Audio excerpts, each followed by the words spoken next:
है। गणित सब्जेक्ट हमारा नाम क्या है? गणित यानी कि मैथ।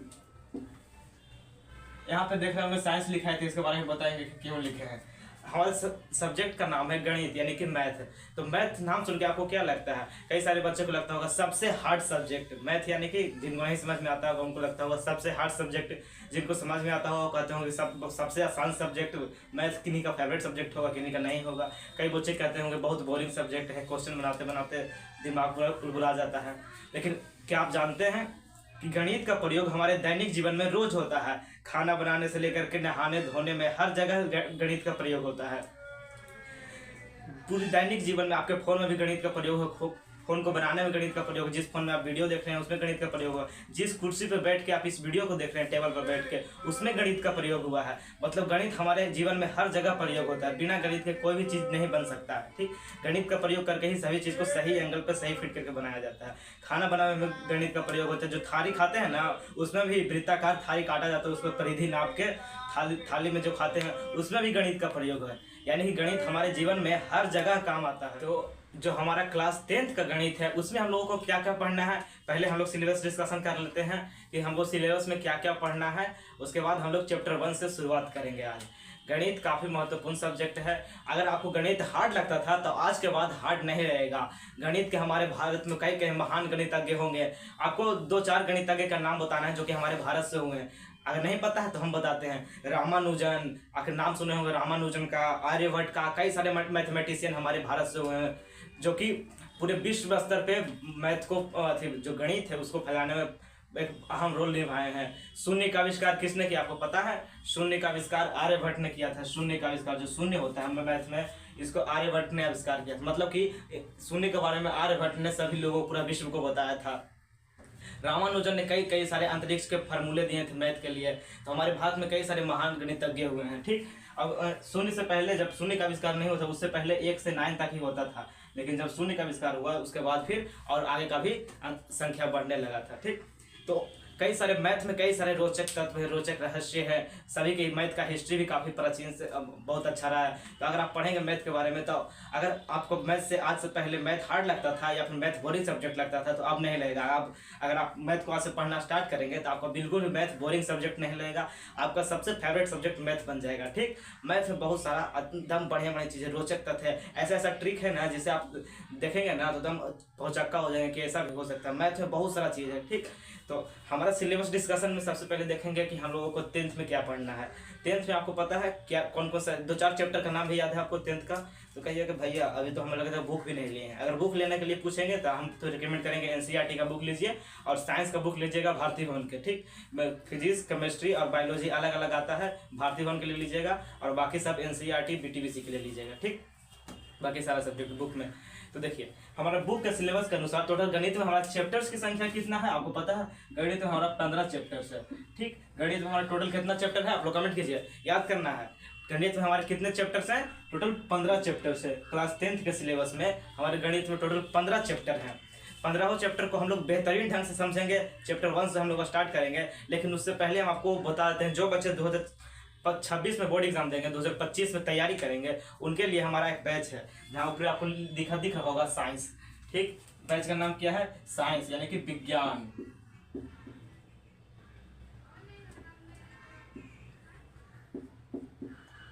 विज्ञान बैच। ठीक, हमारा साइंस यानी कि विज्ञान बैच है। इसका प्राइस कितना है? आप में से पहले 100 स्टूडेंट्स के लिए, पहले जितने भी 100 स्टूडेंट्स उनके लिए मात्र 100 रुपये प्राइस है। ठीक, तो आप लोग जल्दी कीजिए, देर मत कीजिएगा। इस तब कहिएगा कि ऐसे कैसे, बैच में क्या क्या आपको मिलेगा। बैच के नाम क्या है? विज्ञान, यानी कि पूरा विज्ञान का, पूरा साइंस का प्रिपरेशन आपको कराया जाएगा। पूरा साइंस चाहे फिजिक्स, केमिस्ट्री और बायोलॉजी, तीनों सब्जेक्ट का पूरा धुरंधर तरीके से। कहिएगा कि साइंस में आपका 95+ मार्क्स पक्का आएगा। कहिएगा कैसे आएगा? मेरा आया था, जिस प्रकार से मैंने तैयारी किया था उसी प्रकार से आपको इसमें तैयारी कराएंगे। क्या क्या चीज़ इसमें मिलेगा? सबसे पहले लाइव क्लास मिलेगा, डाउट क्लास मिलेगा और भी कई सारे बेहतरीन चीज़ है जो आपको सिर्फ यहीं पे मिलेगा, उसके बारे में बताते हैं। टोटल लगभग 10 चीज़ें आपको स्पेशल दिया जाएगा। ठीक, बाकियों से हटकर 10 चीज़ें स्पेशल दिया जाएगा इस बैच में। बैच का प्राइस मात्र 100 रुपये। क्या क्या दिया जाएगा? देखिए, आपका हर हफ्ते डाउट क्लियरिंग सेक्शन रखा जाएगा। यानी कि हर संडे को अगर आप इस बैच को परचेज करते हैं, अगर बैच में जुड़ जाते हैं तो हर संडे संडे को आपको डाउट क्लियरिंग सेक्शन रखा जाएगा, यानी कि पूरे साइंस में या फिर पूरे सिलेबस में जो भी डाउट होगा संडे को आपको उस सब डाउट का क्लियर किया जाएगा। यूट्यूब पे लाइव आके आपसे डाउट पूछा जाएगा और पूरा डाउट क्लियर किया जाएगा। तो पहला बेनिफिट हो गया। तो हर संडे हर सप्ताह आपका पूरा डाउट क्लियरिंग सेक्शन होगा, हर सप्ताह डाउट क्लियरिंग सेक्शन, ठीक। दूसरा मंथली और साप्ताहिक क्यूज होगा आपका। जो बच्चे अच्छा क्यूज में टेस्ट होगा, मंथली टेस्ट और साप्ताहिक टेस्ट, यानी कि हर महीने का आखिरी तारीख को जो हम पूरे महीने भर में जो भी पढ़ेंगे उसका पूरा ऑब्जेक्टिव का टेस्ट होगा और सब्जेक्टिव का टेस्ट होगा, ठीक।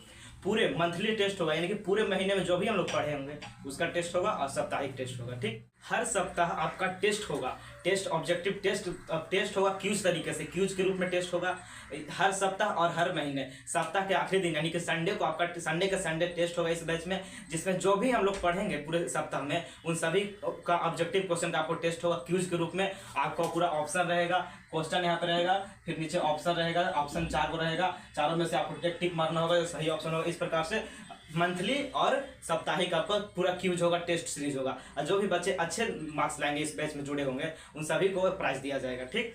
देखिए फिर क्या आपको मिलेगा, दूसरा चीज हो गया। तीसरा चीज होगा कि हर चैप्टर का शॉर्ट नोट्स मिलेगा, यानी कि कई सारे चैप्टर्स है जो आपको लॉन्ग लगता होगा, फिजिक्स केमिस्ट्री हो या फिर बायोलॉजी हो, कई सारे चैप्टर्स है जैसे जैव प्रक्रम चैप्टर है, आपको लगता होगा कि बहुत सारा लॉन्ग चैप्टर है, बहुत सारा चीज़ पढ़ना है, तो ऐसा नहीं है। हर चैप्टर में जो महत्वपूर्ण चीज़ होगा उसको मात्र 2 पेज का आपको शॉर्ट नोट्स मिलेगा हर चैप्टर का, यानी कि परीक्षा के समय या फिर टेस्ट साप्ताहिक टेस्ट होगा, सप्ताह में टेस्ट देने से पहले आप उस शॉर्ट नोट्स को पढ़ लीजिएगा, मात्र 2 पेज का होगा, तो पूरा चैप्टर क्लियर हो जाएगा, ठीक। यानी कि संक्षिप्त और आसान नोट्स मिलेगा, शॉर्ट नोट्स मिलेगा हर सब्जेक्ट का। तीसरा चौथा चीज हो गया कि हर सब्जेक्ट का शॉर्ट नोट्स मिलेगा।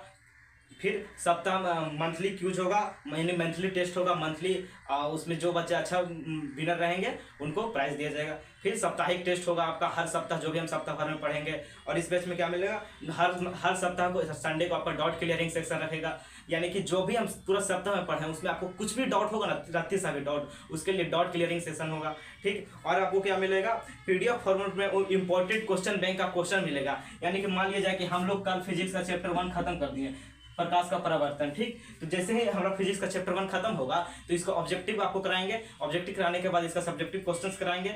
उसके बाद आपको क्वेश्चन बैंक में जितना भी इस चैप्टर से पूछा गया प्रश्न है, जितना भी पिछले 10 सालों में जितना भी पूछा गया इस चैप्टर से, सभी प्रश्न आपको पीडीएफ के रूप में दे दिया जाएगा और आपको उस पीडीएफ का आंसर बना के आपको भेजना होगा, ठीक, रूप में। यानी कि आपको पूरी तरह से, या अगर आपको आंसर नहीं आएगा तो उसके बाद आंसर वाला ही पीडीएफ मिलेगा, पहले क्वेश्चन वाला पीडीएफ मिलेगा फिर उस क्वेश्चन के साथ आंसर वाला, ठीक।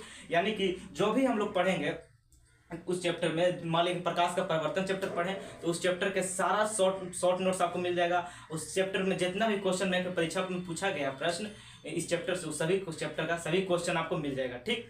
और क्या मिलेगा, टाइम मैनेजमेंट और मोटिवेशनल वीडियोस, यानी कि कई सारे होते हैं बच्चे के स्कूल कैसे जाएं, कब कोचिंग जाना है, कब ऑनलाइन क्लासेस करना है, कब पढ़ना है, यानी कि पूरा टाइम मैनेजमेंट का आपको वीडियो मिलेगा, किस प्रकार से आपको टाइम मैनेजमेंट करना है, किस बैच में, विज्ञान बैच में टाइम मैनेजमेंट करके किस तरीके से अपने 24 घंटा, सभी के पास 24 घंटा ही होता है, ठीक। तो किस प्रकार से टाइम मैनेजमेंट करके अपने आप को पढ़ाई में बेहतर करें और टॉपर की स्ट्रेटेजी मिलेगी, टॉपर किस तरीके से पढ़ते हैं उस पर वो मिलेगा। और मोटिवेशनल वीडियो मिलते रहेगा महीने, मतलब कि जब आप डिमोटिवेट हो जाएंगे तो आपके लिए मोटिवेशनल वीडियो आता रहेगा, टॉपर्स की स्ट्रेटेजी शेयर किया जाएगा, कैसे टॉपर्स पढ़ते हैं उसी तरीके से आपको भी पढ़ना है।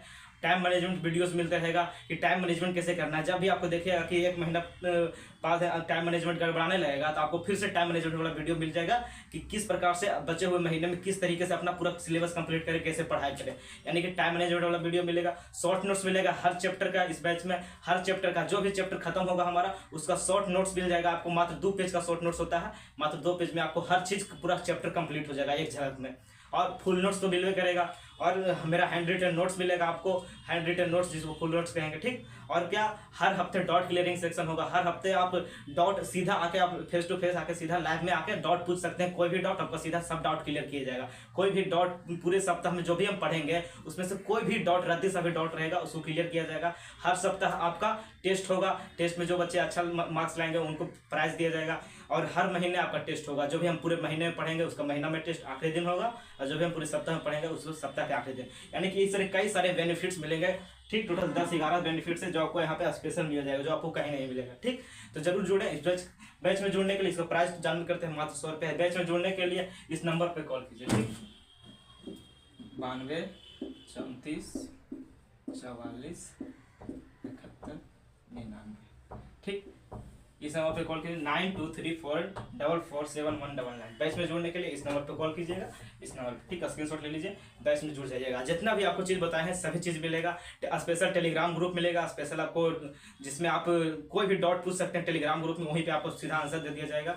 टेलीग्राम चैनल मिलेगा जिसपे आपको नोट्स प्रोवाइड कराया जाएगा। व्हाट्सअप चैनल मिलेगा, वहाँ पे भी आपको नोट्स प्रोवाइड किया जाएगा। हर वीडियो का लिंक सबसे पहले मिलेगा। ठीक, तो सब कुछ मात्र 100 रुपये में पूरा बेनिफिट्स मिलेगा। और साइंस में आपका परीक्षा के दिन और परीक्षा में जाने से पहले क्या क्या सावधानियां बरतना है, परीक्षा के लिए भी स्पेशल वीडियोस मिलेगा। ठीक, इस बैच में तो जरूर इस बैच में जुड़िए। मात्र 100 रुपये प्राइस है। बैच में जुड़ने के लिए कॉल कीजिए इस नंबर पे। ठीक, इस नंबर पे कॉल कीजिए, आपको बैच में जोड़ दिया जाएगा। ठीक, तो जरूर जुड़िएगा। अब हम लोग स्टार्ट करते हैं हमारा आज का सेक्शन। ठीक, नाम क्या है, विज्ञान बैच। बैच का नाम है, सारा चीज जितना भी चीज बताया है ना, मंथली टेस्ट हो जाए चाहे शॉर्ट नोट्स हो जाए, सब कुछ आपको इस बैच में ही मिलेगा। मात्र 100 रुपये बैच का प्राइस है। सारा चीज बैच में मिलेगा, जुड़ जाइएगा। ठीक, इसको इरेज करते हैं। हम लोग शुरू करते हैं हमारा जो आज शुरू करने आए हैं गणित का चैप्टर, यानी कि चैप्टर गणित का, यानी कि टोटल हमारा मैथ में क्या कौन कौन सा चैप्टर पढ़ना है, पूरे चैप्टर इंट्रोडक्शन पहले देखते हैं। हमारा गणित यानी कि मैथ,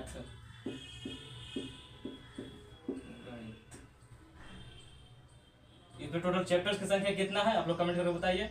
चैप्टर्स की संख्या कितना है, टोटल 15 चैप्टर्स है। ठीक, चैप्टर्स की संख्या टोटल कितना है, 15 चैप्टर्स हमको पढ़ना है। ठीक, 15 चैप्टर का नाम लिख देते हैं।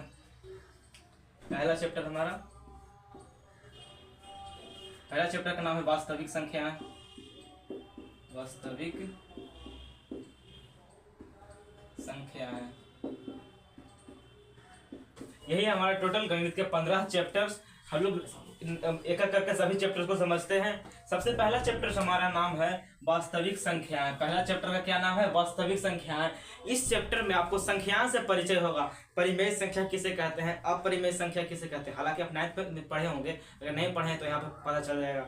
वास्तविक संख्या किसे कहते हैं, और फिर पता चलेगा पूर्ण संख्या, पूर्णांक संख्या के बारे में, सम संख्या, विषम संख्या, अभाज्य संख्या, भाज्य संख्या, सभी संख्याओं के बारे में हम लोग इस चैप्टर में आपको इंट्रोडक्शन में पढ़ाएंगे सभी चैप्टर में। ठीक, दूसरा चैप्टर क्या है, बहुपद। बहुपद में हम लोग जितना भी बहुपद बनता है, द्विघात समीकरण, द्विघात बहुपद, त्रिघात बहुपद, सरल बहुपद जो सरल होता है वो भी पढ़ेंगे। यानी कि बहुपद में हमारा टोटल 3 प्रकार के बहुपद पढ़ना है। ठीक, बहुपद पढ़ेंगे। फिर हमारा तीसरा चैप्टर है एक दो चर वाला रैखिक समीकरण युग्म, यानी कि जिसमें 2 चर रहता है। 2 चर मतलब कि जहाँ पे x और y दोनों रहता है, 2 चर रैखिक समीकरण, यानी कि जहाँ पे 2x + 3y लिखा रहेगा बराबर 30, इस प्रकार से रहेगा। ठीक, यानी कि एक चर तो ये हो गया और एक चर ये हो गया। 2 चर वाला x और y, 2 चर वाला रैखिक समीकरण युग्म, यानी कि एक वाला रहेगा, 2 इस प्रकार से रहेगा 2x + 4y = 20, इस प्रकार, यानी कि युग्म, यानी कि जोड़ा के साथ इस चैप्टर में पढ़ना है। इसको कैसे सॉल्व करना है, x का वैल्यू क्या होगा, y का वैल्यू क्या होगा,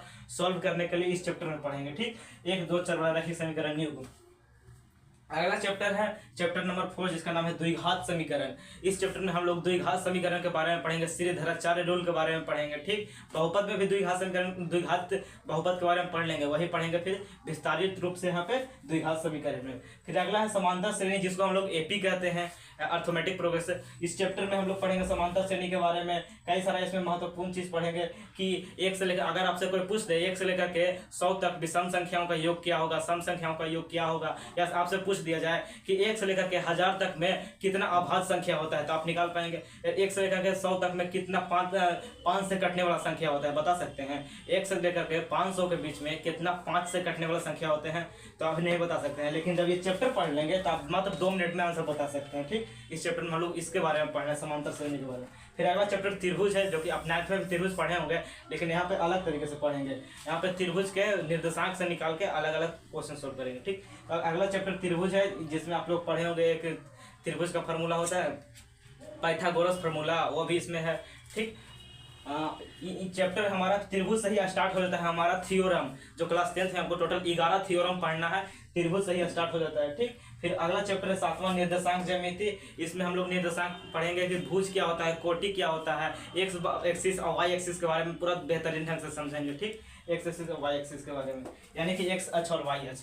अगला चैप्टर है हमारा 8वां त्रिकोणमिति, जो कि आपका नया चैप्टर है, 9th में नहीं रहता है। त्रिकोणमितीय परिचय बढ़िया ढंग से समझेंगे 8वां चैप्टर कि त्रिकोणमिति क्या है, त्रिकोणमिति साइन थीटा बराबर क्या होता है, कॉस थीटा, टेन थीटा, बेहतरीन ढंग से समझेंगे इसे, क्योंकि त्रिकोणमिति से हर साल लगभग 5 नंबर 7 नंबर का प्रश्न पूछा जाता है। ठीक, अगला है ऊंचाई एवं दूरियां, हाइट एवं डिस्टेंस, इससे हर साल 5 नंबर का एक प्रश्न बनता है। ठीक, हाइट एंड डिस्टेंस पढ़ेंगे, इसमें त्रिकोणमिति का यूज होता है। फिर 10वां चैप्टर है वृत्त, सर्कल, सर्कल के बारे में पूरा बेहतरीन ढंग से समझेंगे, वृत्त क्या होता है। उसके बाद रचना पढ़ेंगे, कंस्ट्रक्शन, कि कैसे 90 डिग्री का कोण खींचना है, 180 डिग्री का त्रिभुज कैसे बनाना है, समचतुर्भुज कैसे बनाना है, डेढ़ गुणवा लेके, उस सभी के बारे में पढ़ेंगे रचनाएं चैप्टर में। इस चैप्टर से हर साल 5 नंबर का प्रश्न पूछता है। ठीक, फिर 12 नंबर चैप्टर है वृत्तों से संबंधित क्षेत्रफल, इसमें वृत्त के बारे में पढ़ना है, वृत्तों के प्रकार, लेकिन इस चैप्टर का रिलेशन इससे कुछ नहीं है, वृत्तों से संबंधित क्षेत्रफल। इसमें हम लोग वृत्त का क्षेत्रफल का फॉर्मूला पढ़ेंगे, वृत्त के परिधि का फॉर्मूला पढ़ेंगे। ठीक, बहुत सारे फार्मूला पढ़ेंगे जो वृत्त का होता है, वृत्त का एक चतुर्थांश का क्षेत्रफल, बहुत सारे वृत्तों को संबंधित क्षेत्रफल पढ़ेंगे। ठीक, फिर 13वां चैप्टर है हमारा पृष्ठ क्षेत्रफल एवं आयतन, इसमें हम लोग 3D ज्योमेट्री पढ़ेंगे। ठीक, 3D ज्योमेट्री वृत्तों से संबंधित। चैप्टर 12 में हम लोग 2D ज्योमेट्री पढ़ेंगे, जो कि एक्स एक्सिस वाई एक्सिस रहता है, लेकिन चैप्टर 13 में हम लोग 3D ज्योमेट्री पढ़ेंगे, यानी कि घन, घनाभ, शंकु, आयतन, ये सब आयतन निकालना होता है, क्षेत्रफल निकालना होता है, ये सब आप लोग पढ़े होंगे 9th में, अगर नहीं पढ़े तो उस सब के बारे में बेहतरीन ढंग से समझेंगे। ठीक, फिर 14 नंबर चैप्टर है हमारा सांख्यिकी, जिसमें माध्य, माध्यक और बहुलक के बारे में पढ़ेंगे। और उसके बाद 5वां चैप्टर है प्रायिकता, प्रायिकता में हम लोग पढ़ेंगे कि यदि एक सिक्का को उछाला जाता है तो हेड आने की प्रायिकता कितना होता है, टेल आने का प्रायिकता कितना होता है। ठीक, टोटल 15 चैप्टर है हमारा, यही 15 चैप्टर हमको पढ़ना है। बताइए सबसे महत्वपूर्ण चैप्टर में इसमें कौन कौन सा हो जाएगा। त्रिकोणमिति, लगभग 40 नंबर का प्रश्न बन जाता है इस चैप्टर से, लगभग 40 नंबर का प्रश्न बन जाता है परीक्षा में इस चैप्टर से, ऑब्जेक्टिव, सब्जेक्टिव और दोनों 5 नंबर ये मिला के। ठीक, त्रिकोणमिति सबसे महत्वपूर्ण हो जाएगा, त्रिकोणमिति। ठीक, उसके बाद महत्वपूर्ण हो जाएगा आपका जो कि रचनाएं, इससे हर साल पूछा जाता है एक प्रश्न 5 नंबर का। ठीक, पृष्ठ क्षेत्रफल एवं आयतन, इससे ही 5 नंबर का प्रश्न पूछता है, प्रायिकता से पूछता है, इससे ही पूछता है। ठीक, तो काफी सारा महत्वपूर्ण चैप्टर है। ठीक, इधर वास्तविक संख्या चैप्टर 2 द्विघात समीकरण काफी महत्वपूर्ण चैप्टर से, इससे बहुत सारा प्रश्न बनता है। फिर समांतर श्रेणी, त्रिभुज, निर्देशांक ज्यामिति भी काफी महत्वपूर्ण है। ठीक, तो सभी चैप्टर्स महत्वपूर्ण है, जो आपको ज्यादा महत्वपूर्ण है, जिससे ज्यादा नंबर का प्रश्न पूछा जाता है, उसको हम क्लास में ही बता देंगे आपको। ठीक, तो समझ गए, टोटल हमारा 15 चैप्टर है। 15वें चैप्टर का नाम है पहला बहुपद, 2 चर वाला, 1 2 चर वाला रैखिक समीकरण, द्विघात समीकरण, समांतर श्रेणी, त्रिभुज, निर्देशांक ज्यामिति, फिर त्रिकोणमिति एवं फिर ऊंचाई एवं दूरी, फिर वृत्त, रचनाएं, वृत्तों से संबंधित क्षेत्रफल, फिर पृष्ठ क्षेत्रफल एवं आयतन, फिर 14 चैप्टर है सांख्यिकी यानी माध्य, माध्यक का बहुलक, फिर है प्रायिकता, सबसे लास्ट चैप्टर। ठीक, तो चैप्टर्स के इंट्रोडक्शन समझ गए। अब हम लोग समझते हैं एग्जाम पैटर्न के बारे में, परीक्षा में आपसे सवाल कैसे पूछा जाएगा। ठीक, इसको इरेज करते हैं।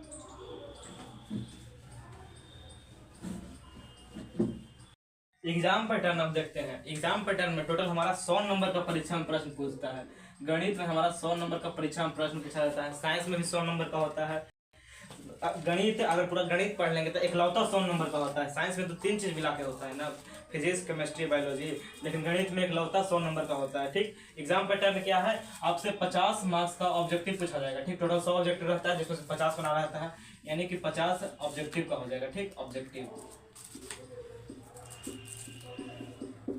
50 आपको ऑब्जेक्टिव बनाना होगा, 50 मार्क्स का होगा, यानी कि 50 गुना 1 = 50 मार्क्स। टोटल 50 मार्क्स क्लियर होगा ऑब्जेक्टिव से। बाकी 50 मार्क्स किससे होगा, सब्जेक्टिव से। ठीक, बाकी 50 मार्क्स के लिए सब्जेक्टिव।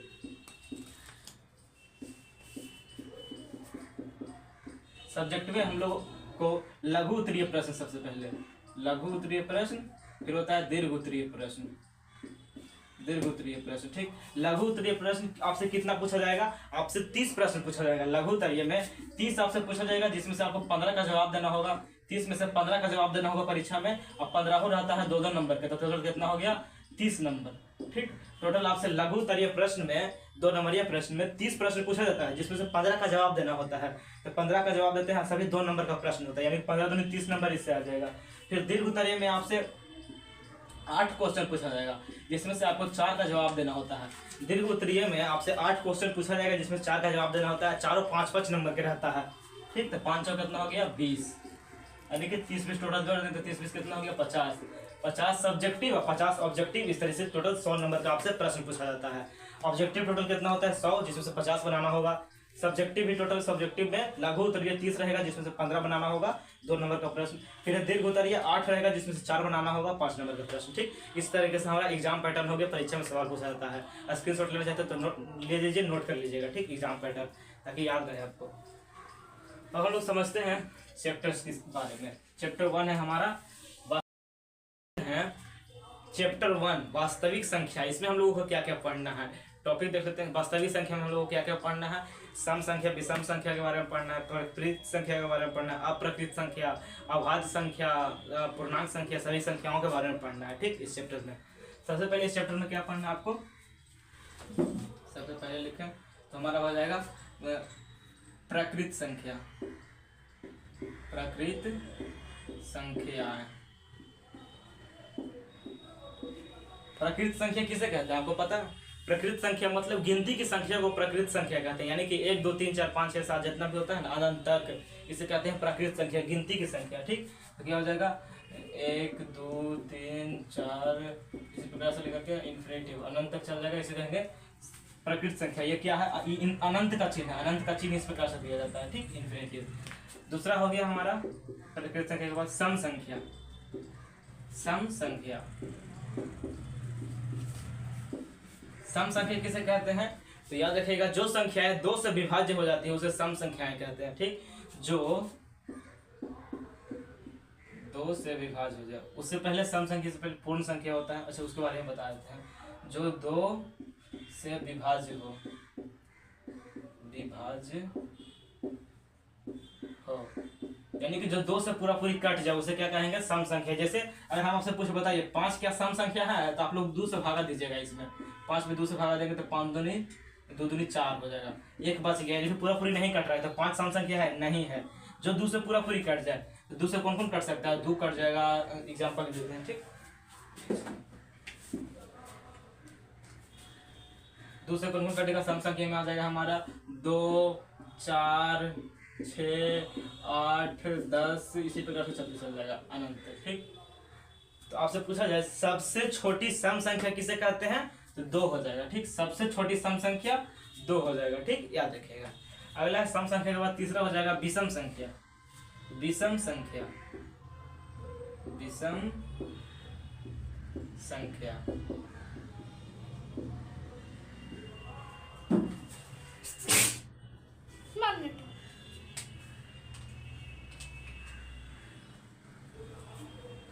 विषम संख्या किसे कहते हैं तो विषम संख्या याद रखेगा वैसी संख्या जो 2 से नहीं कटती है, वैसी संख्या जो 2 से विभाज्य नहीं होती उसे विषम संख्या कहेंगे। ठीक, जो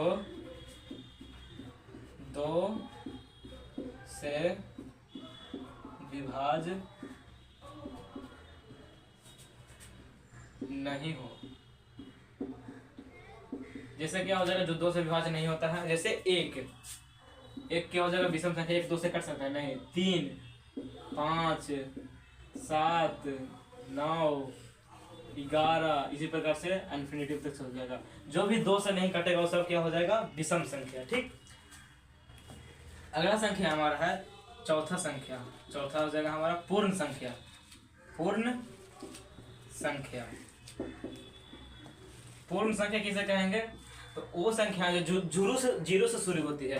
पूर्ण संख्या किसे कहेंगे जो 0 से शुरू होती है। ठीक, 0 से शुरू करेंगे 1 2 3 4 इसी प्रकार से पूरा अनंत तक चल जाएगा। ठीक, यदि 0 से शुरू हो, यदि 1 2 3 से शुरू हो, 1 से शुरू होता है तो प्रकृत संख्या, यदि 0 से शुरू हो तो पूर्ण संख्या कहेंगे। ठीक, पूर्ण संख्या समझ गए, 0 से शुरू होने वाली संख्याओं को पूर्ण संख्या कहेंगे। सबसे छोटा पूर्ण संख्या 0, सबसे छोटी सम संख्या 2, सबसे छोटी विषम संख्या 1 हो जाएगा। ठीक, चलिए चौथा हो गया पांचवा पूर्ण संख्या के बाद है हमारा पूर्ण संख्या हो गई, सम संख्या विषम संख्या हो जाएगा। उसके बाद आपको अभाज्य संख्या के बारे में बताते हैं। अभाज्य संख्या, अभाज्य संख्या, अभाज्य संख्या किसे कहते हैं तो ये याद रखिएगा वो सभी संख्याएं जो केवल खुद से, अभाज्य है ना, जो केवल खुद से और 1 से कटता है, खुद से और 1 के अलावा किसी से भी नहीं कटता, उसे क्या कहेंगे, अभाज्य संख्या। फिर समझिए अभाज्य संख्या किसे कहेंगे, वो सभी संख्याएं जो केवल और केवल खुद से और 1 से कटती है उसे क्या कहेंगे, अभाज्य संख्या कहेंगे। ठीक, तो देखिए खुद से और एक से कटने वाला संख्या क्या क्या हो जाएगा? अभाज्य संख्या में सबसे पहले हमारा हो जाएगा दो। एक देखिएगा, एक ध्यान रखिएगा, एक ना भाज्य है ना अभाज्य। हमारा दो से शुरू होगा, दो केवल खुद से कटता है और एक से कटता है, दो हो जाएगा।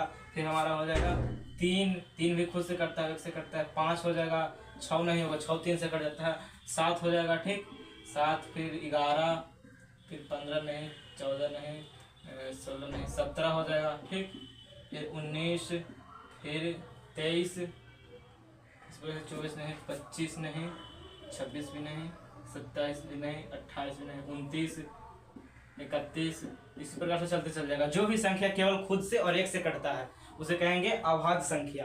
क्या क्या हो जाएगा? दो हो जाएगा केवल खुद से और एक से कटेगा, 3, 5, 7, 11, 17, 19, 23, 29, 31, ये सब क्या हो जाएगा? अभाज्य संख्या। तो समझ गया, सबसे छोटी अभाज्य संख्या बोले तो दो, और दो अभाज्य संख्या भी है और सम संख्या भी है। सम संख्या में बताया ना, सबसे छोटी सम संख्या दो। तो अगर आपसे पूछा जाए कि सबसे छोटी सम अभाज्य संख्या क्या होगा, तो दो होगा। सबसे छोटी सम अभाज्य संख्या दो होगा। काफी महत्वपूर्ण प्रश्न है, लगभग पूछा जाता है, 1 नंबर का प्रश्न, क्वेश्चन में भर भर के पूछा गया है। 1 नंबर का यह प्रश्न है ऑब्जेक्टिव, कि सबसे छोटी सम अभाज्य संख्या किसे कहेंगे? तो दो को कहेंगे, ठीक। सबसे छोटी सम अभाज्य संख्या दो हो जाएगा। अभाज्य संख्या के बाद होता है भाज्य संख्या। पांचवा हो गया, छठा भाज्य संख्या। भाज्य संख्या, भाज्य संख्या किसे कहते हैं? वो सभी संख्याएं जो खुद से एक से अलावा किसी भी तीसरा चीज से कट जाए। खुद से और एक के अलावा, खुद और एक के अलावा किसी भी कोई भी संख्या से कट जाता है उसे क्या कहेंगे? भाज्य संख्या, ठीक। इसमें परिभाषा भी लिख देते हैं, जो केवल खुद या एक से कटे, यानी कि जिसे केवल खुद से या एक से भाग लगे। इसमें भाज्य संख्या में क्या होगा? जो खुद, जो भी ये खुद होगा अपने आप से, ठीक, खुद तथा एक के अलावा दूसरी संख्या से कट जाए, दूसरी संख्या से कटे, जो खुद और एक के अलावा किसी भी दूसरी संख्या से कट जाए उसे कहेंगे भाज्य संख्या, ठीक। तो भाज्य संख्या सबसे छोटा क्या हो जाएगा? कौन है जो खुद से भी कटता है और एक से भी कटता है और दूसरी संख्या से भी कटता है? सबसे छोटा क्या हो जाएगा? अगर हम देखें, जीरो, जीरो नहीं, जीरो ना भाज्य है ना अभाज्य, एक भी नभाज्य है ना अभाज्य, ठीक, याद रखिएगा, एक नभाज्य है ना अभाज्य। ऐसा मत सोचिएगा कि एक तो खुद से भी कट रहा है, एक से एक कट ही रहा है और एक से भी कट रहा है, तो एक नभाज्य है ना अभाज्य, ठीक। इसमें अभी मत वैज्ञानिकों का अलग अलग है, तो एक नभाज्य है ना अभाज्य, ठीक। फिर सबसे छोटी भाज्य संख्या क्या हो जाएगा? 3 देखते हैं, दो खुद से कटता है और दो से कटता है, खुद से और दो के अलावा किसी और से कटता है, यानी कि दो तो भाज्य संख्या में हो गया, अभाज्य ना, दो अभाज्य है, 3 भी अभाज्य है, यानी कि 4 हमारा हो जाएगा। एग्जाम्पल में इसके क्या हो जाएगा? 4 खुद से कटता है और दो से भी कट जाता है, यानी कि एक से भी कटेगा, 4 से भी कटेगा, दो से भी। तो सबसे छोटी भाज्य संख्या आपसे पूछा जाए तो क्या हो जाएगा? 4। दुनिया की सबसे छोटी भाज्य संख्या क्या है? 4, जो कि खुद से कटता है, यानी 4 से कट जाएगा, 4 से 4 एक मतलब कट जाएगा, 4/4, यानी कि एक मतलब कट जाएगा, ठीक। 4 एक से भी कट जाएगा, 4 एक से कट जाएगा, कितना मतलब 4/4, और 4 दो से भी कटता है, खुद से और एक के अलावा दो से भी कटता है, 2 मतलब, यानी कि सबसे छोटी भाज्य संख्या 4 होगा। दुनिया की सबसे छोटी भाज्य संख्या 4 होगा। 4 के बाद क्या हो जाएगा? 6 खुद से कटता है, एक से कटता, 3 से भी कट जाता है, ठीक, 6 हो जाएगा, फिर 8 हो जाएगा, 9 हो जाएगा, 9, 10 हो जाएगा, 11 नहीं 12 हो जाएगा, ठीक। इसी प्रकार से चलते चल जाएगा। जो भी संख्या है खुद से और एक के अलावा किसी भी तीसरे संख्या से कट जाए उसे कहेंगे भाज्य संख्या। तो समझ गए कौन सबसे छोटी भाज्य संख्या? 4, सबसे छोटी अभाज्य संख्या 2, सबसे छोटी सम अभाज्य संख्या भी 2 होगा, ठीक। तो सबसे छोटी सम संख्या 2, सबसे छोटी विषम संख्या 1, ठीक। इस प्रकार से याद रखिएगा। हो गया भाज्य अभाज्य। अब अगला है हमारा पूर्णांक संख्या, जिसे हम लोग इंटीजर कहते हैं, ठीक। पूर्णांक संख्या, इंटीजर,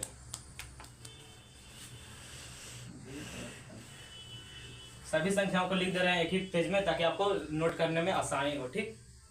पूर्णांक संख्या, पूर्णांक संख्या।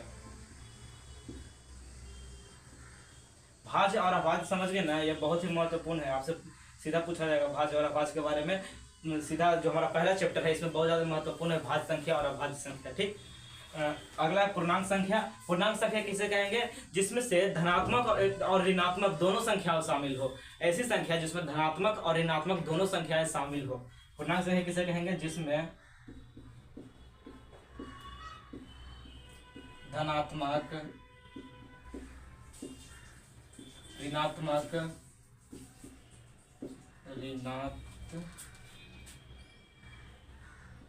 धनात्मक, ऋणात्मक तथा शून्य भी, शून्य तीनों शामिल हो, तीनों संख्या शामिल हो, तीनों संख्या शामिल हो।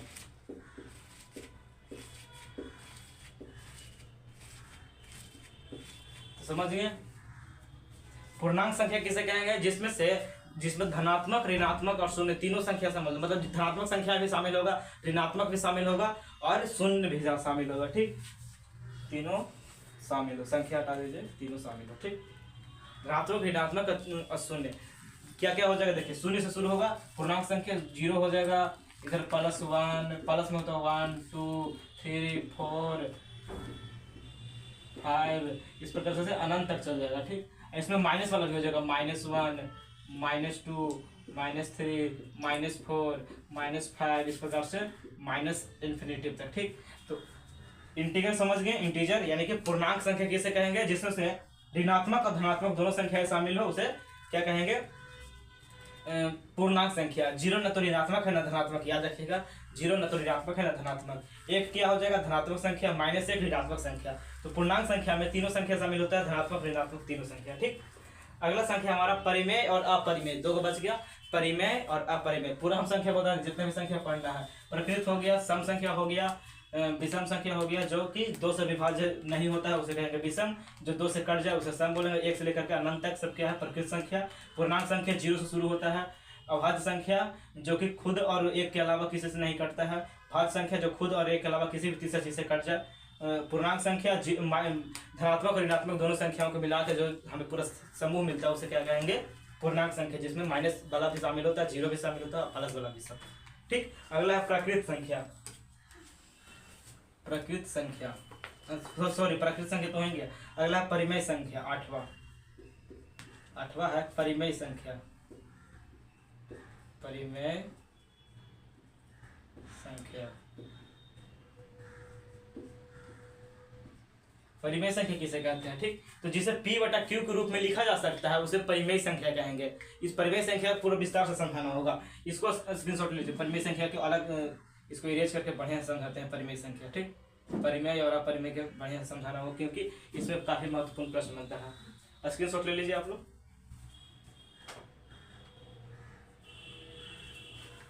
परिमेय संख्या को समझते हैं।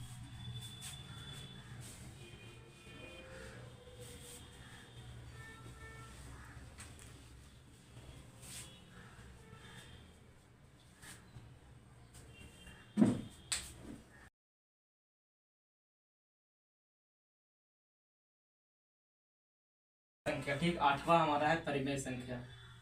8वां परिमेय संख्या। इसमें काफी बच्चों का सारा कंफ्यूजन होता है, आज सभी कंफ्यूजन दूर हो जाएगा परिमेय संख्या को लेकर। ठीक, परिमेय संख्या किसे कहेंगे? जिसे P/Q के रूप में लिख सके।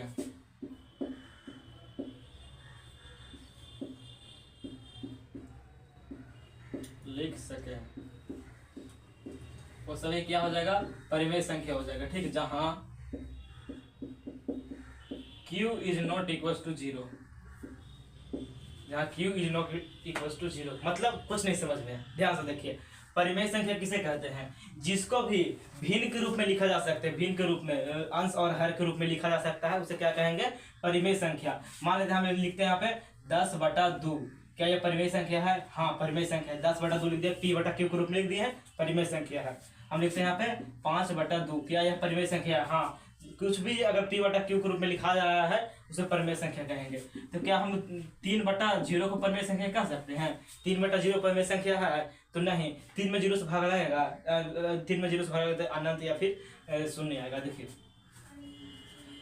इसका क्या हो जाएगा, मैथ के हिसाब से अनंत होता है। तो देखिए क्या लिखा गया है, q p/q, q is not equal to 0, यानी कि जो बटा में q है ये 0 नहीं होना चाहिए, q 0 नहीं होना चाहिए। इसीलिए 3/0 परिमेय संख्या होगा तो ये बिल्कुल नहीं होगा, क्योंकि बटा में q क्या है, 0 है, तो q 0 नहीं होना चाहिए परिमेय संख्या होने के लिए। ठीक, अगर हम लिखते हैं 5, क्या 5 एक परिमेय संख्या है? तो हाँ बिल्कुल है, 5 को लिख सकते हैं 5/1, 1 में 5 से भागा देंगे कुछ होगा नहीं, तो 5 क्या है, परिमेय संख्या है। अगर हम पूछे आपसे कि बताइए x परिमेय संख्या है, तो बिल्कुल है, x को हम लिख सकते हैं x/1, यानी कि p/q के रूप में लिखा गया, तो x भी एक परिमेय संख्या है। आपसे पूछा जाए a परिमेय संख्या है, तो बिल्कुल a है, क्योंकि a को भी a/1 लिख सकते हैं। किसी भी चीज में x से भाग देने पर कुछ नहीं होता, परिवर्तन नहीं होता, सेम टू सेम रह जाता है। ठीक, तो समझ गए परिमेय संख्या किसे कहेंगे, जिसे भी हम लोग p/q के रूप में लिख दें। आपसे चाहे वो p/q में लिखा हो या नहीं हो, जैसे आपसे लिखा 1.24, क्या एक परिमेय संख्या है? तो बिल्कुल है। कैसे होगा, इसको यहाँ से हटाइए, बटा में क्या हो जाएगा, 1 पे 1 2 को 0, पॉइंट के बाद 2 अंक था, 1 2 अंक था तो 2 को 0, तो ये परिमेय संख्या हो गया। ठीक, p/q के रूप में आ गया।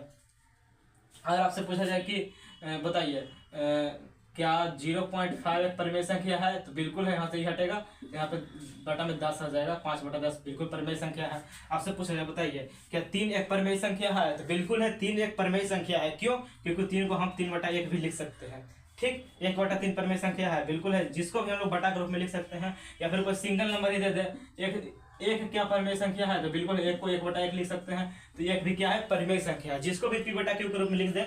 लेकिन बताइए 3/0 क्या परिमेय संख्या है, तो नहीं, 3/0 परिमेय संख्या नहीं, q क्या है, 0 हो गया। या फिर 0/3 परिमेय संख्या है, तो 0/3 भी परिमेय संख्या नहीं होगा। ठीक, समझिए, जहाँ पे बटा में या फिर ऊपर 0 आ रहा है वो परिमेय संख्या नहीं होगा। अब बाकी जितना भी आपसे पूछा जाएगा परीक्षा में कि बताइए x+3 क्या एक परिमेय संख्या है, तो बिल्कुल है, इसको हम लिख सकते हैं x+3/1, तो p/q के रूप में आ गया, परिमेय संख्या होगा। तो जिसको भी हम लोग p/q के रूप में लिख दें वो सभी क्या कहलाएगा, परिमेय संख्या। और अपरिमेय संख्या किसे कहेंगे उसको भी समझा देते हैं।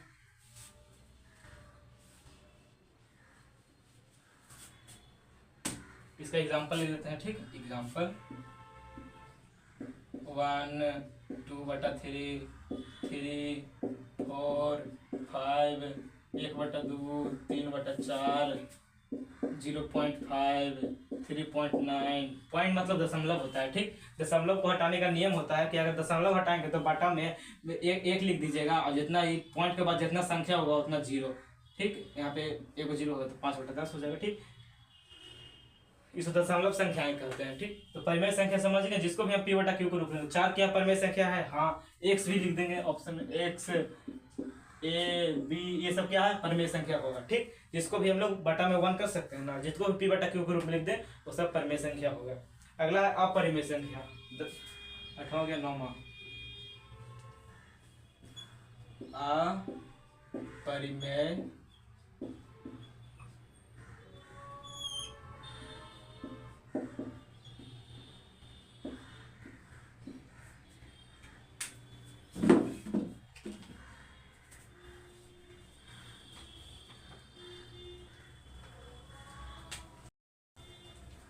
अपरिमेय संख्या की क्या है इसे समझिए। तो अपरिमेय संख्या किसे कहेंगे, जो भी संख्या को p/q के रूप में नहीं लिख सकते हो सब क्या हो जाएगा, अपरिमेय संख्या। मतलब कि जितना भी रूट वाला संख्या, रूट वाले सभी संख्याएं, रूट वाले सभी संख्याएं, सभी संख्याएं, जितना भी रूट वाला संख्या हो जाएगा सब क्या कहेगा, अपरिमेय संख्या। फिर इसका परिभाषा होगा जिसे p/q के रूप में नहीं लिख सकते हैं, जिसे इसको p/q के रूप में लिख सकते हैं, लेकिन जिसे p/q के रूप में नहीं लिख सकते हैं, रूप में नहीं लिख सकते हैं। ठीक,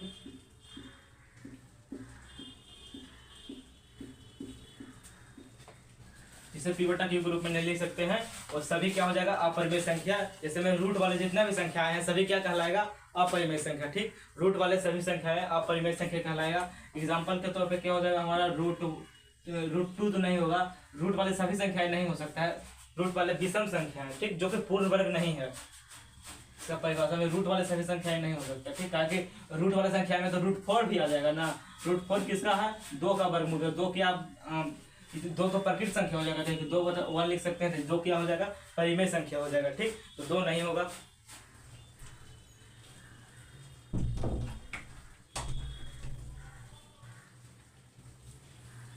दो नहीं हो सकता है। रूट वाले सभी संख्याएं नहीं हो सकता है, ठीक, रूट वाली संख्याएं सभी लिख दी हैं, ये हमारा परिभाषा गलत हो जाएगा।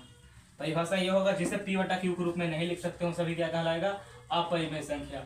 जैसे में हो जाएगा हमारा √3, √5, √6, √7, √8, √9 होता है, √10, 9 का होता है, ठीक, जितना भी रूट वाला संख्या से चलते चल जाएगा, जिसका भी पूर्ण वर्ग नहीं निकलता है, ठीक, वो सभी क्या कहलाएगा? अपरिमेय संख्या में आ जाएगा, ठीक, जिस ऐसे p बटा q के रूप में नहीं लिख सकते हैं। या फिर आपसे ये लिखा जाए कि 1.3330 इस प्रकार से लिखा जाए तो ये भी अपरिमेय संख्या है, ठीक,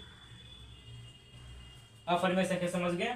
और जिसे हम लोग p बटा q के रूप में नहीं लिख सकते हैं उसे कहेंगे अपरिमेय संख्या। जैसे आपसे पूछा जाए 1.02002 फिर 4 गो 0 फिर 2 इस प्रकार से चलते जाएगा, तो ये भी क्या है? अपरिमेय संख्या है, ठीक, जिसमें पहले 1 गो 0 फिर 2 गो 0 फिर 3 गो संख्याएं दोहराते चल जाती है, दुगुना होते चल जाती है, एक एक बढ़ते चल जाती है, ये भी क्या हो जाएगा? अपरिमेय संख्या हो जाएगा, ठीक। तो अपरिमेय संख्या समझ गए, जिसे p बटा q के रूप में नहीं लिख सकते हैं।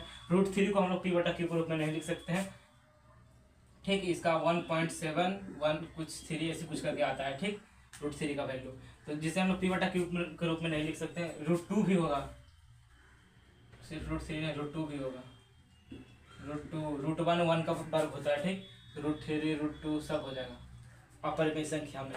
उम्मीद करते हैं आप समझ में टोटल 9 हो गया। अगला है शांत संख्या, अशांत संख्या, फिर दशमलव संख्याओं को कैसे बदला जाता है अथी भिन्न के रूप में, वो भी सीखेंगे। दशमलव में अनंत संख्या, जैसे यहाँ पे आपका दिया हुआ है 1.333 के ऊपर रैंकिंग है, जिससे कैसे भिन्न के रूप में बदला जाता है, ये हम लोग सीखेंगे नेक्स्ट लेक्चर में। और फिर शांत संख्या कैसे पहचानते हैं, शांत और अशांत की, जैसे मान लीजिए जाकर लिखा हुआ है 1/2, तो क्या यह शांत है कि अशांत, ये सभी चीज़ें हम लोग नेक्स्ट लेक्चर में पढ़ेंगे, शांत और अशांत के बारे में पूरी बेहतरीन ढंग से। अब जो पॉइंट वाला संख्या होता है इसे कैसे भिन्न के रूप में बदला जाता है, क्योंकि ये 2 नंबर का प्रश्न बनता है इससे, तो इसे हम लोग नेक्स्ट लेक्चर में देखेंगे। उसके बाद हमारा यूक्लिड विभाजन एल्गोरिथम शुरू होगा, ठीक। तो उम्मीद करते हैं आपको वीडियो अच्छा लगा होगा। अगर वीडियो अच्छा लगा तो इस वीडियो को लाइक करके अपने दोस्तों के पास इस वीडियो को जरूर शेयर कीजिएगा। जितने भी दोस्त आपके 2026 में मैट्रिक का परीक्षा देंगे सभी के पास जरूर शेयर कीजिएगा इस वीडियो को। और बैच में जुड़ने के लिए आपको बताए थे 9 नंबर जितने भी बेनिफिट बताए हैं, साप्ताहिक test, short notes, monthly test, जो बढ़िया नंबर आएगा, जो बच्चे टेस्ट में नंबर 1 लाएंगे उनको प्राइज, और फिर बहुत सारे जितने भी चीज़ बताए हैं ना सभी सुविधाएं आपको मिलेगा उस बैच में। बैच का प्राइस विज्ञान बैच नाम है, उसमें साइंस का टोटल सिलेबस आपको कंप्लीट कराया जाएगा, ठीक। बैच का परचेज करने के लिए बताया था आपको, इस पर कॉल कर लीजिएगा 92 34 44 71 99, इस पे कॉल करके बैच जरूर ले लीजिएगा, ठीक, क्योंकि बैच में जो भी आपको बताए हैं तो पूरा बेहतरीन ढंग से आपका पूरा प्रिपरेशन होगा और आपका 100 में 100 नंबर साइंस में पूरा दिला के रहेगा ये बैच, ठीक। बैच का नाम क्या है? 92 34 44 71 99। इसमें ये बैच केवल साइंस के लिए है, ठीक, साइंस के लिए।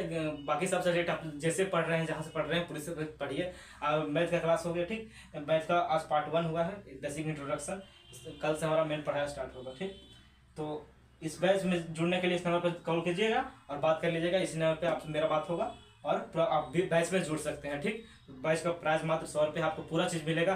फिर से आपको बता देते हैं क्या क्या मिलेगा आपको हर हफ्ते डॉट क्लियरिंग सेक्शन मिलेगा संडे का संडे, फिर मंथली और साप्ताहिक ऑनलाइन टेस्ट मिलेगा। मंथली टेस्ट जिसमें से पूरा ऑब्जेक्टिव जितने भी मंथ में पढ़ेंगे पूरा वो मिलेगा, और साप्ताहिक टेस्ट जिसमें संडे के संडे होगा, जिसमें हम लोग जितने भी सप्ताह में पढ़े हैं सभी चीज़ का टेस्ट होगा और ऑब्जेक्टिव का, ठीक, ऑप्शन वाला और सब्जेक्टिव का टेस्ट में आपको क्वेश्चन देंगे, बना के भेजना होगा। और डॉट का सेक्शन होगा, जो भी हम सप्ताह में पढ़ें, कुछ भी डाउट होगा, जो भी प्रश्न नहीं बन पाएगा, चाहे टेस्ट का प्रश्न हो चाहे कुछ का भी प्रश्न नहीं बन पाएगा, उसका डॉट क्लियर किया जाएगा संडे के संडे, ठीक। और क्या होगा, टॉप आने वाले स्टूडेंट्स को प्राइज दिया जाएगा। हर चैप्टर के आपको शॉर्ट नोट्स मिलेगा पीडीएफ के रूप में। हर चैप्टर का क्वेश्चन बैंक में जितना प्रश्न पूछा गया, चाहे 20 प्रश्न हो 30 प्रश्न हो, वो मिलेगा, ठीक। और फिर मोटिवेशनल वीडियो मिलेगा और टाइम मैनेजमेंट वीडियो मिलेगा, पूरे टाइम कैसे मैनेज करें। जुलाई आ गया है, अगस्त आ गया है, फरवरी खत्म हो गया, मार्च से शुरू हो रहा है, अप्रैल से शुरू हो रहा है, तो आपको महीने महीने टाइम मैनेजमेंट वाला वीडियो मिलेगा कि इस महीने कैसे टाइम को अरेंज करके कितना सिलेबस कंप्लीट करना है, ठीक। तो महीने महीने आपको टाइम मैनेजमेंट, बहुत सारा बच्चों का डाउट होता है टाइम मैनेजमेंट के लिए कि कब कब स्कूल जाए, कब कोचिंग जाए, कब ऑनलाइन क्लास करे, तो सब आपको टाइम मैनेजमेंट का वीडियो दिया जाएगा। और परीक्षा की तैयारी के लिए पूरी तरह से आपको मोटिवेशन दिया जाएगा, मोटिवेशनल वीडियो मिलेगा।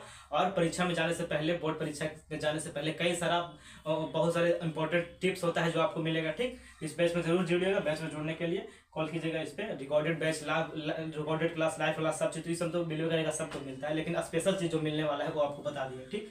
मिलिए मात्र 100 रुपया है, टोटल साइंस का प्रिपरेशन आपको हो जाएगा। मिलते हैं आपसे नेक्स्ट वीडियो में, तब तक के लिए जय हिंद।